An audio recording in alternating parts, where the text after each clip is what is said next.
गांव की सुबह हमेशा की तरह शांत थी। ओस से भीगी हरी धूल पर सूरज की किरणें ऐसे चमक रही थीं जैसे धरती ने चुपचाप सोना ओढ़ लिया हो। उसी गांव के एक कच्चे घर के आंगन में 19 वर्षीय काव्या झाड़ू लगा रही थी। आंखों में नींद नहीं थी पर सपने बहुत थे। उसके पिता सुबह सुबह खेत के लिए निकल चुके थे। माँ चूल्हे पर रोटियां सेंक रही थी। घर में पैसे की तंगी इतनी थी कि हर खर्च से पहले 100 बार सोचना पड़ता था। काव्या गाँव की पहली लड़की थी जिसने इंटर पास किया था, लेकिन गाँव वालों की सोच वही पुरानी थी। लड़की ज्यादा पढ़ लिख कर करेगी क्या, शादी कर दो, जिम्मेदारी खत्म। काव्या चुप रहती थी पर भीतर ही भीतर कुछ टूटता और कुछ बनता भी था। एक दिन गांव में एक बैठक हुई। बाहर से आई थी सुश्री नैना, एक सामाजिक संस्था से जुड़ी महिला। उन्होंने कहा, हम उन लड़कियों को पढ़ाना चाहते हैं जो आगे बढ़ना चाहती हैं, लेकिन हालात रोक देते हैं। सबकी नजरें काव्या पर टिक गईं। पिता ने सिर झुका लिया। माँ ने डरी हुई आंखों से बेटी को देखा। रात को काव्या ने पहली बार अपने पिता से कहा, बाबा अगर मैं कोशिश न करूं तो सारी जिंदगी खुद से नफरत करूंगी। पिता ने कोई जवाब नहीं दिया। बस अगली सुबह उसकी कॉलेज फॉर्म की फीस भर दी। शहर, एक अनजान युद्ध भूमि शहर काव्या के लिए सपना भी था और डर भी। सरकारी कॉलेज मिला, कॉमर्स स्ट्रीम, 4 लड़कियों के साथ एक छोटा सा कमरा, शोर, भीड़, खर्च, अंग्रेजी, सब कुछ भारी। पहले ही हफ्ते उसे एहसास हो गया, यहाँ सिर्फ मेहनत काफी नहीं होगी, यहाँ खुद पर भरोसा सबसे बड़ा हथियार है। क्लास में जब टीचर अंग्रेजी में बोलते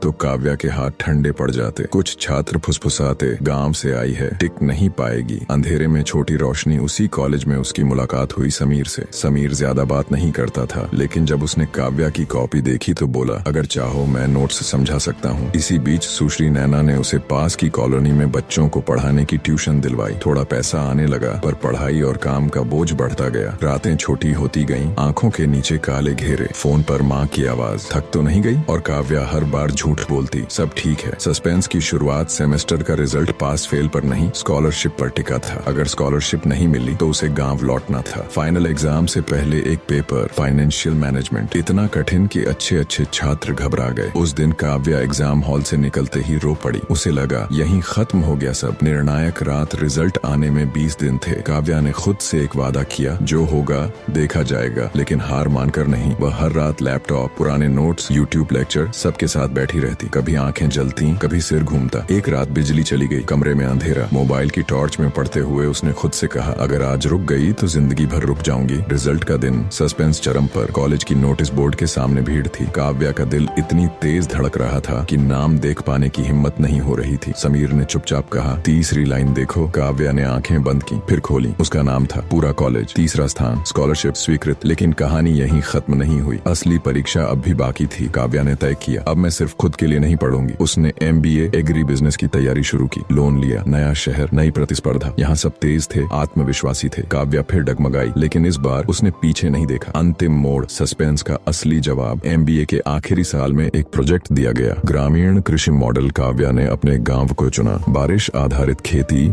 बीज योजना, सीधे किसान से बाजार तक। प्रेजेंटेशन के दिन पूरा पैनल खामोश था। कुछ सेकंड बाद चेयरमैन बोले, हम इस प्रोजेक्ट को फंड करेंगे। अंत, भावनात्मक खुलासा। आज वही काव्या कृषि स्टार्टअप की डायरेक्टर है, करोड़ों के प्रोजेक्ट संभालती है, लेकिन हर महीने वह गांव जाती है। उसी कच्चे घर में बैठकर लड़कियों से कहती है, मैं कोई चमत्कार नहीं हूँ, मैं बस वह लड़की हूँ जिसने डर के बावजूद एक कदम और बढ़ा।